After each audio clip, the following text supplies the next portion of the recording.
बैठकांचं सत्र जे आहे ते काँग्रेसचं होणार आहे। आघाडीमध्ये मनसेच्या संदर्भात काही भूमिका या सगळ्या बैठकीमध्ये मांडली जाणार आहे का काय? नाही, आज पार्लमेंटरी बोर्डाची बैठक आहे। यामध्ये नगराध्यक्ष पदाचे उमेदवार विशेष करून अंतिम किंवा फायनल करायचं ठरणार आहे। आणि काही ठिकाणी आम्ही आघाडीशी बोलणी सुरू आहे, त्या ठिकाणी आम्ही तो विषय 1-2 दिवसासाठी पेंडिंग ठेवू। पण बऱ्याच ठिकाणी आता आज उमेदवार नगराध्यक्ष पदाचे उमेदवार अंतिम करण्याचीच ही बैठक आहे आणि अंतिम होती। पण अनेक ठिकाणी 2 राष्ट्रवादी एकत्र आलेले आहेत, काही ठिकाणी महायुतीच्या पक्षासोबत गेलेले आहेत। अशा ठिकाणी तुम्ही काय करणार आहात? तिथे आम्ही स्वतंत्र लढू। आम्ही महायुतीमधील कुठल्याही घटक पक्षाशी युती करणार नाही। ज्याला कोणाला जायचं असेल त्यांनी जावं, त्यांच्याबरोबर आम्ही नाही। मनसे आणि वंचित सुद्धा आहे, यांच्यासोबतचा काय स्टँड आहे? नाही, वंचितच्या ठिकाणी बऱ्याच ठिकाणी आमच्या बोलणी सुरू आहे स्थानिक पातळीवर, आणि वंचित बरोबर अनेक ठिकाणी युती होताना आम्हाला दिसते आहे। विशेष करून BSP बरोबरही काही ठिकाणी आमच्या स्थानिक पातळीवर निर्णय घेतलेला आहे।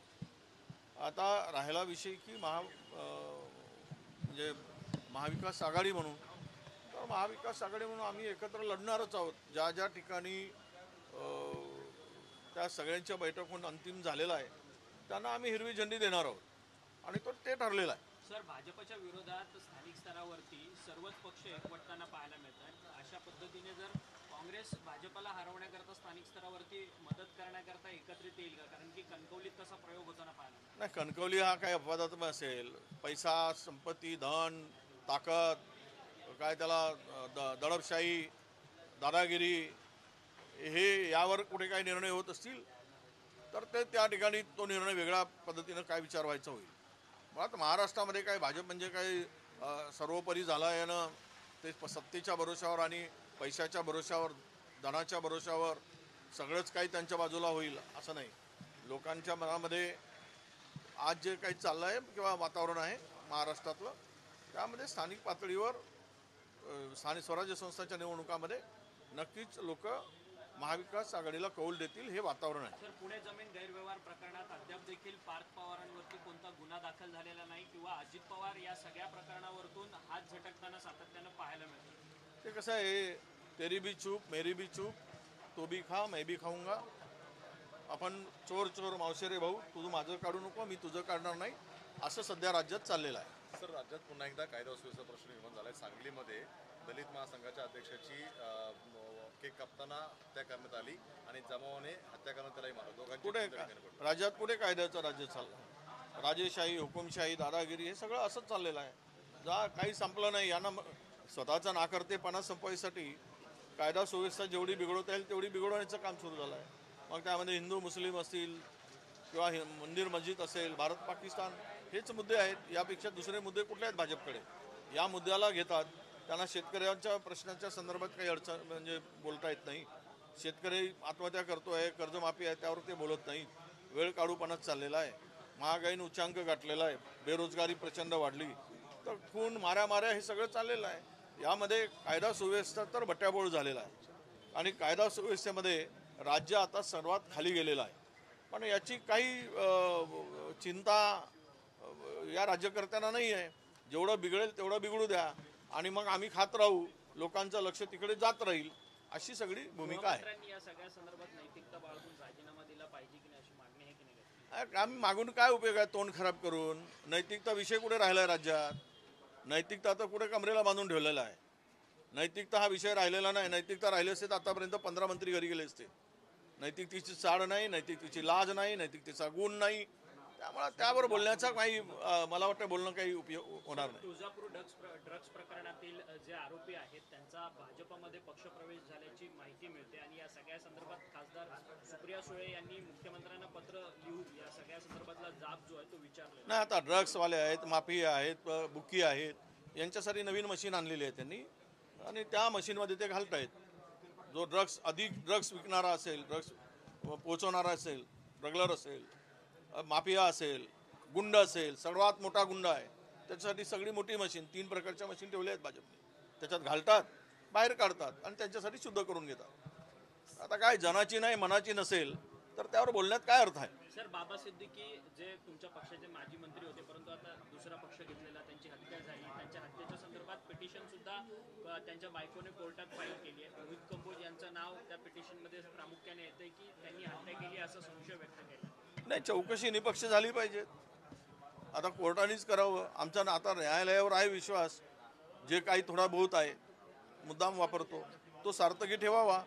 जो कोणी दोषी असेल या सगळ्यामध्ये, कारण दाद मागणारे ज्यांच्या कुटुंबामध्ये ही हत्या झाली त्यांचं कुटुंब प्रमुख गेला आहे, एक नेता, अनेक मंत्री राहिलेला नेत्याचा खून होतो आहे, त्यामध्ये चौकशीमध्ये जो काही वेळकाढूपणा आहे किंवा जे म्हणजे यातून पाठीशी घालण्याचं काही काम होत असेल तर ते होता कामा नये.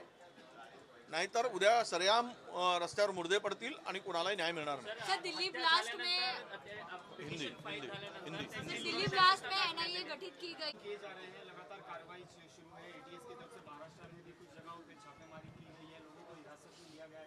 कहीं ना कहीं आपको लग रहा है ऑन ग्राउंड अभी सतर्कता दिखाई दे रही है सरकार की? अभी ये देखो सच्चाई क्या है, जब तक सरकार अधिकृत बात नहीं करती कि ये ब्लास्ट है, ये बम ब्लास्ट है, ये टेररिस्ट का है, आप क्वेश्चन मार्क लगाकर आपकी भी मीडिया चैनल पे चला रहे, उसमें कोई फुल स्टॉप नहीं है. आप भी क्वेश्चन मार्क लगा रहे, सरकार भी क्वेश्चन मार्क लगा रही. अरे फुल स्टॉप कब होगा ये बताओ ना, कि है कौन, किस वजह से है, ये सरकार अधिकृत बताए तब इसमें आगे की जांच को कोई महत्व होगा. केवल वो प्रकरण में सच्चाई सामने नहीं आ रही, इंटेलिजेंस फेल्योर है, इसीलिए इस तरह ये छापेमारी करके ध्यान भटकाने की बात हो रही, ऐसा मैं मानता हूँ. आपने कहा कि अभी तक कुछ क्लियर नहीं हुआ है, क्या वजह लग रहा है? कुछ फिशी दिखाई दे रहा है आपको कि सरकार अभी तक पूरी कोई चीज क्या पुख्ता कुछ इस पे रखा नहीं गया अभी तक जो भी ब्लास्ट हुआ है इसमें? नहीं, ये मैं देखो कोई किसी बारे में मैं प्रश्न उपस्थित करना उचित नहीं होगा, क्योंकि अगर ये टेररिस्ट ने किया है और ये ब्लास्ट हुआ है तो सरकार ने बताना चाहिए, फिर बाद में आप हमारी प्रतिक्रिया पूछिए. आज के तारीख में इसके वजह से पीछे की मंशा क्या थी, कौन था, क्या डाइवर्ट किया जा रहा है, ये बोलना हम आज उचित नहीं समझते, क्योंकि सरकार की जांच चल रही है, एनआईए जांच कर रही है और एनआईए की जांच में क्या आता है ये हम दिखाएंगे. पर 3 दिन से लगातार सरकार ऑफिशियली कुछ भी डिक्लेयर नहीं कर रहा है. ये इसका मतलब कि सरकार का ये फेल्योर है. सरकार को इसमें सोई हुई थी, सब लोग बिहार भाग रहे थे. बिहार का चुनाव जितना ये इम्पोर्टेंट था, यहाँ की कानून सुव्यवस्था को ठीक से रखना ये इम्पोर्टेंट नहीं था, इसके तरफ ध्यान नहीं था पिछले 2 महीने में. अरे इतना बड़ा देश चला रहे हो आप, तो कम से कम इसके तरफ तो ध्यान दो, इसके लिए समय निकालो. चुनाव जीतना, चुनाव लड़ना, भाषण करना, प्रचार करना, यही काम नहीं है देश को चलाना. अमित शाह जी ने ये ऑर्डर्स दिए हैं कि सख्त से सख्त कार्रवाई की जाए, जितने भी जांच एजेंसी से उनको. प्रधानमंत्री ने भी कल भूटान से भी कहा. अब तो सच्चा मुझे ये समझ में नहीं आ रहा है. चोर तो पकड़ा जाए पहले, सच्चा तो जो जिसने ये किया है, जिसके पीछे जो है, तो पहले पकड़ा जाए, फिर तो कार्रवाई होगी. कोई सरकार थोड़ी छोड़ती है, सख्त सख्त कार्रवाई हर सरकार करती रहती है. ये शब्द तो हर सरकार के मुंह से आता है. ऐसा कोई सरकार नहीं बनी आज तक कि सख्त से सख्त कार्रवाई होनी चाहिए, बख्शा नहीं जाएगा. ये तो सरेआम ये शब्द का यूज होता है. पर कब होगा, किसके ऊपर होगा, कब पकड़ा जाएगा, ओरिजिनल जिसने ये किया है उसके ऊपर कब कार्रवाई होगी, ये सब बातों का अभी उत्तर आने का है. सवाल जो है उसका जवाब नहीं आता है, तब तक हम लोग इस बारे में ज्यादा बात नहीं करेंगे. Thank you. आता जोकासू STP या अत्याधुनिक जॅपनीज तंत्रज्ञानाने सुसज्ज quick installation, energy efficient, noiseless blowers, low maintenance या आणि अशा वैशिष्ट्यांनी परिपूर्ण जोकासू STP तंत्रज्ञान प्रकल्प उभारणीपासून ते विक्री पश्चात समाधानकारक सेवा देणारी, भारताबरोबरच परदेशात देखील प्रकल्पांची यशस्वी उभारणी करणारी company Deccan water treatment private limited.